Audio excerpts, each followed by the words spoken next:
Hi learners! Welcome to another day of science with Ma'am Malu.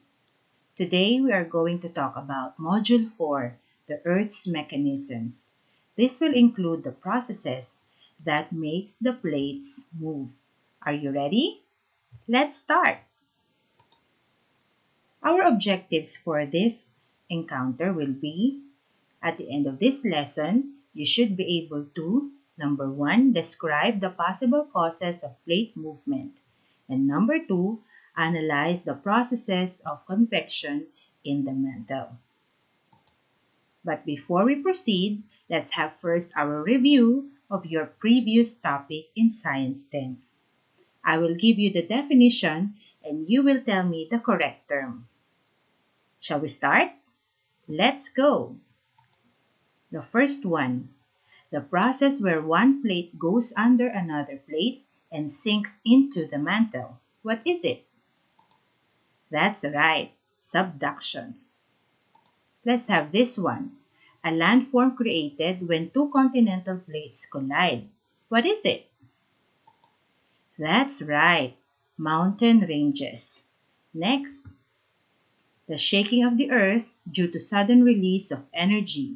Can you guess what it is? You know it, earthquake. Last one, the region or area where subduction occurs. Correct, the subduction zone. If you have answered all of this correctly, that means you can now move on to our next topic. But first, let's enrich our science vocabulary. These are the words that you will encounter in today's lesson. The first one is mantle. What is the mantle? You learned that the mantle is the layer beneath the Earth's crust composed of hot, molten materials. Ito ay gawa sa mga maiinit na bato. Bakit mainit? Sapagkat naiinitan sila dahil sa init ng inner core.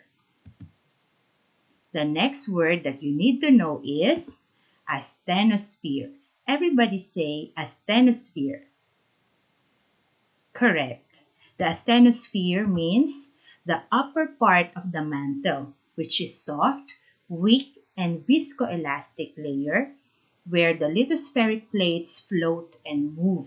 Ibig sabihin, ang asthenosphere ay isa pang tawag sa upper mantle or itaas na bahagi ng mantle kung saan lumulutang at nakapatong ang lithosphere.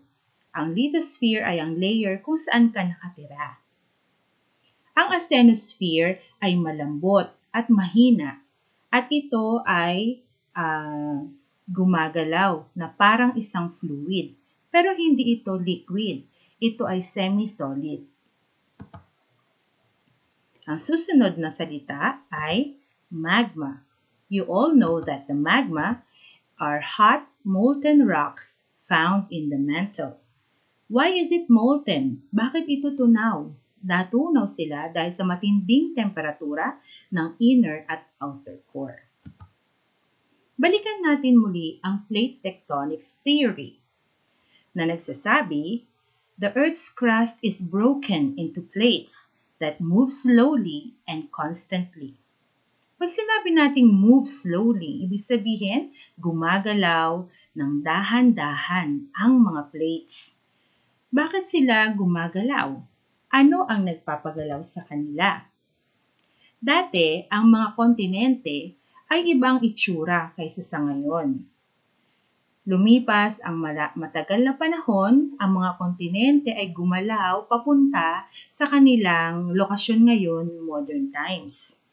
Ang tanong ay, ano ang nagpagalaw sa kanila? Anong puwersa ang nagdala sa kanila sa kanilang lokasyon sa kasalukuyan? Yan ang pag-aaralan natin ngayon. Convection. Ang convection ay isang uri ng pagpapasa ng init sa kapaligiran. Mahalaga ito sa ating pag-aaral ngayong araw.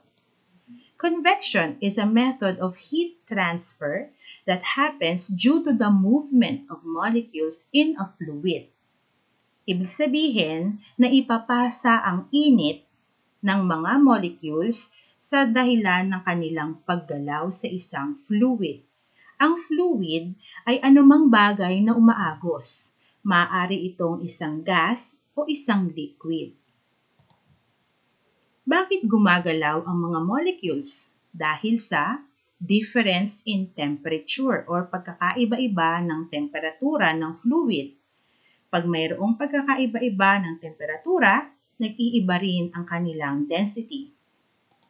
Tignan natin ang halimbawa sa kanan ninyo, kung saan ang halimbawa ay pagpapakulo ng tubig sa ibabaw ng kalan.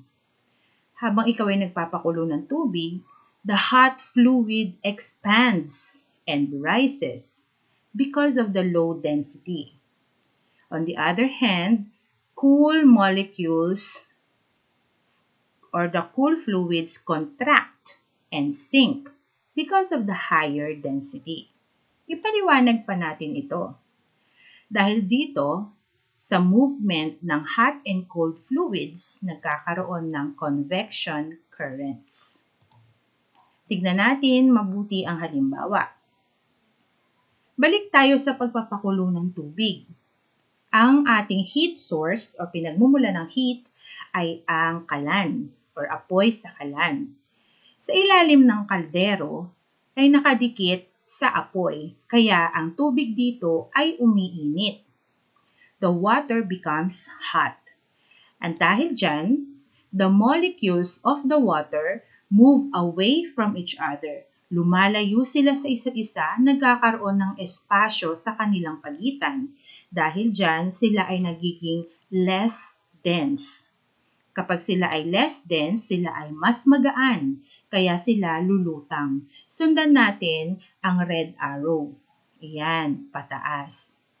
Kaya masasabi natin that hot, less dense water rises o umaangat.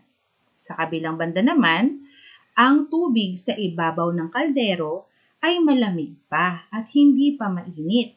Kaya, ang kanyang mga molecules ay siksikan pa. The molecules are close to each other.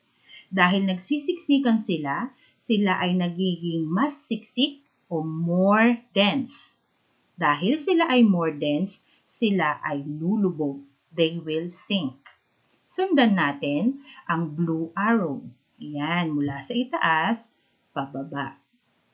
Kaya masasabi natin that the water cools and becomes more dense and sinks. Kaya makikita natin dito sa pangalawang halimbawa ang isang halimbawa ng convection current, kung saan ang paggalaw pataas ng mainit na tubig ay itinutulak pa ibaba ang malamig na tubig at paikot-ikot itong nangyayari, kaya tinatawag na convection current. Alam nyo ba na ang convection ay nangyayari rin sa loob ng mundo? Sa loob ng ating mantle.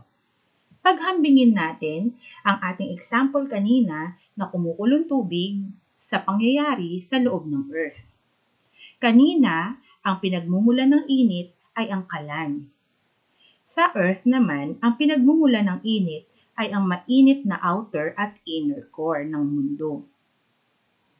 Ang tubig ang nagsisilbing mantle, kung saan ang mga mainit na material dito sa malapit sa core ay umaakyat, it rises, at ang malamig na material naman dito sa upper mantle ay lumulubog, it sinks, dahil siya ay more dense. Paulit-ulit itong nangyayari at naapektuhan ang lithosphere o mga plate na nasa ibabaw ng mantle. Tignan natin kung paano ito nangyayari. Ito ang halimbawa ng mundo at pinapakita rito ang init mula sa core at umaakyat ang mga materials at bumabagsak naman kapag sila ay nalamigan na.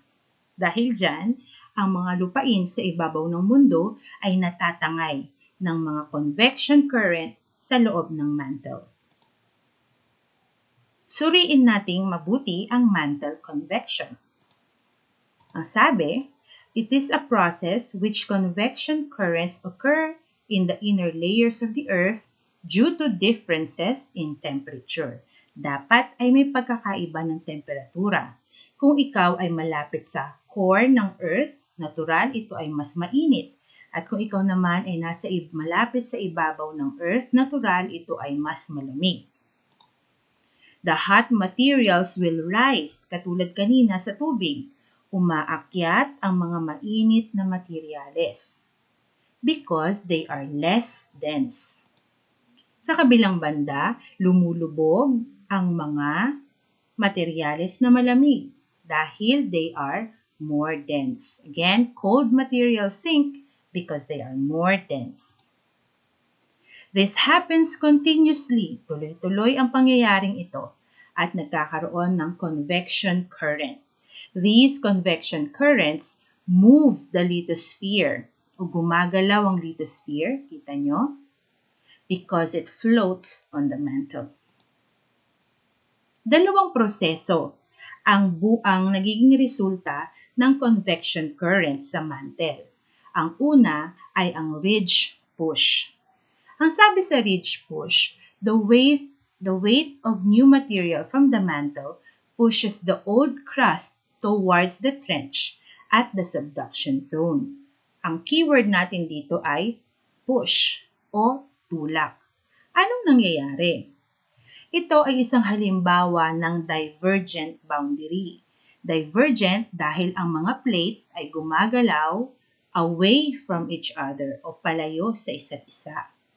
Ito naman ang biyak sa gitna ng karagatan na tinatawag nating mid-ocean ridge. Makikita natin na ang convection current ay nagdadala ng magma pataas sa mid-ocean ridge. Umaakyat ang magma, lumalabas sa mid-ocean ridge, kung saan ito ay nagiging new crust. Ang new crust o panibagong crust ay naiipon sa gitna ng mid-ocean ridge. Dumadami at tumataas sila roon. Kaya nakita nyo mga anak, ito ay pataas. Dumadami at tumataas sila roon at dumarating ang panahon na itong new crust na ito ay itinutulak ang old crust. Tinutulak ang old crust palayo hanggang sa marating ang trench o subduction zone.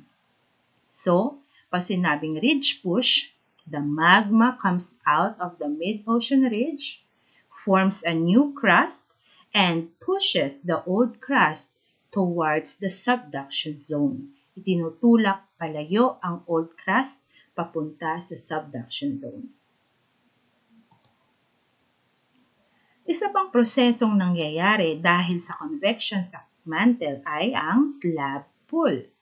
Ang slab pull naman ay kapartner ng ridge push. Sa slab pull, the weight of the subducting plate pulls the slab or crust into the subduction zone. Dahil sa bigat ng plate na itutulak papunta sa subduction zone, nahihila niya ang kanyang sarili pababa. Inuulit ko, nahihila ng subducting plate ang kanyang sarili pababa, palubog sa mantle. Kaya ito tinawag na slab pull. Kapag nangyari ito, ibig sabihin, tinutulak ng magma pataas ang crust dahil sa ridge push at dahil sa pagtulak ay tuloy-tuloy itong nangyayari hanggang sa napupunta ito sa subduction zone. Pagdating sa subduction zone, ang sarili niyang bigat ang humihila sa kanya pababa.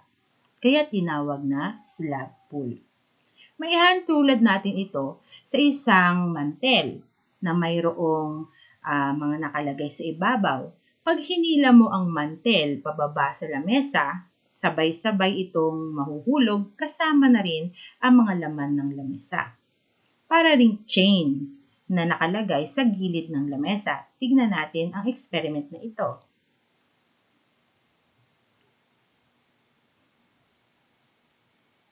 Ulitin pa natin minsan. Pinakikita rito ang subduction. Yan. Dahil sa subduction, kapag ang plate ay nag-umpisa ng bumaba, ang sarili nitong bigat ang humihila sa kanya papunta lalo sa loob ng mantle. Kaya ito tinatawag na slab pull.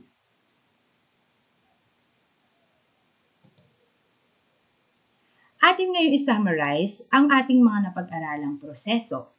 Una, ang pagkakaroon ng convection current sa loob ng mantle dahil sa pagkakaiba ng temperatura at density.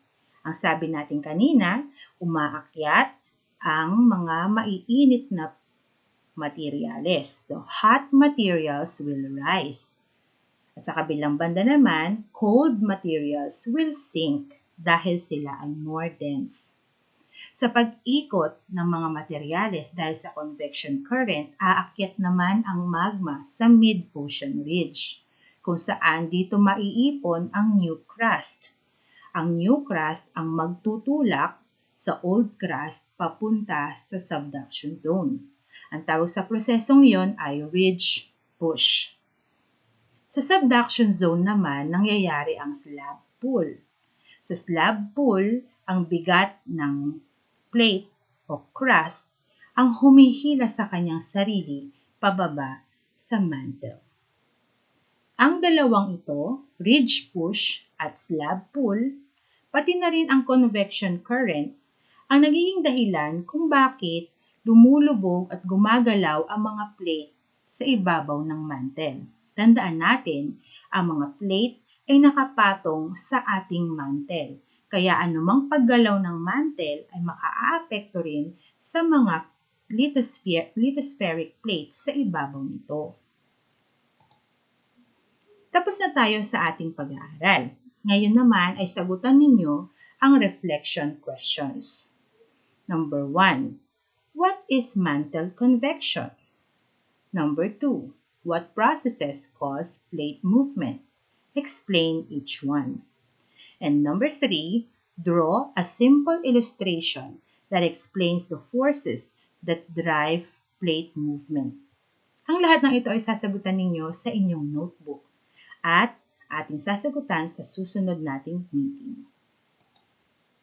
Thanks for watching! Sana ay natuto kayo ngayong araw sa ating aralin. Kung may tanong, huwag kalimutang i-type ang inyong tanong sa comment section. Don't forget to like and subscribe for more videos like this. Bye learners! See you soon!